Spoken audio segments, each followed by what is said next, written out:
मेरे प्यारे साथियों, सबको मेरा प्यार भरा नमस्कार स्वीकार हो।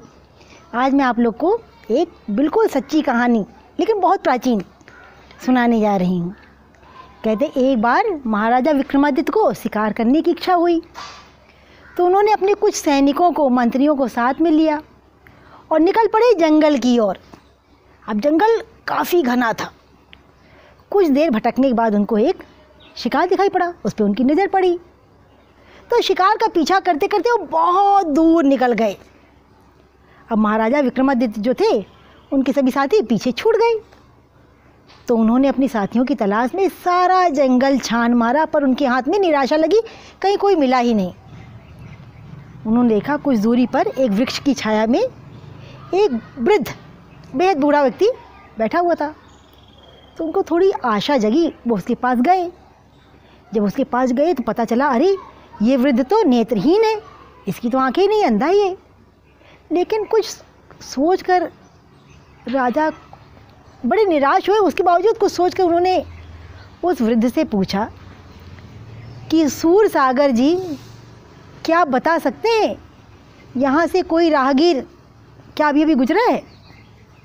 तो उस वृद्ध ने कहा, महाराज, सबसे पहले तो आपका सैनिक निकला था, उसके पीछे पीछे आपका सेना नायक निकला, और उसके बाद मंत्री भी अभी यहाँ से गुजरा है।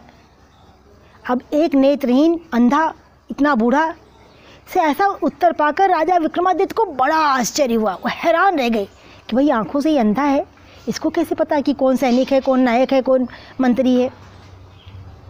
तो उन्होंने जिज्ञासा भरे स्वर में उनसे कहा कि सूरसागर जी, आपको तो आंखों से दिखता नहीं है, फिर आपने मुझे कैसे पहचाना? और ये भी बताइए कि मेरे सैनिक, नायक, मंत्री जो अभी यहाँ से निकले हैं, आपको कैसे पता चला? तो उस वृद्ध ने कहा, महाराज, मैंने आपके सैनिक, आपके नायक और मंत्री की बातें सुनी और उसी से मैंने अनुमान लगा लिया। सबसे पहले आपके एक सैनिक ने आकर मुझसे कहा, क्यों रे अंधे, अभी यहाँ से कोई निकला है क्या? उसके बाद आपका सेना नायक आया, उसने आकर पूछा, सूर जी, क्या यहाँ से भी कोई गुजरा है? नायक के पीछे आपके मंत्री ने आकर पूछा कि सूरदास जी, यहाँ से भी क्या कोई निकला है, कोई गुजरा है? और अंत में आपने स्वयं आकर कहा कि सूरसागर जी, क्या यहाँ से कोई राहगीर अभी गुजरा है? तो महाराज, ये जो वाणी है, जो हमारी बोली है, ये व्यक्ति, पद, प्रतिष्ठा, बड़प्पन और व्यक्तित्व की पहचान अपने आप करा देती है। मैंने आपकी वाणी के द्वारा, आपके बोलने के ढंग के द्वारा जान लिया।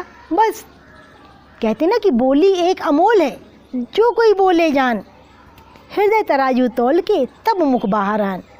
बोलते तो सभी हैं, लेकिन किसी की बोली मन को बहुत प्रिय लगती है, और कोई कोई बोलता है तो बेहद गुस्सा आ जाता है।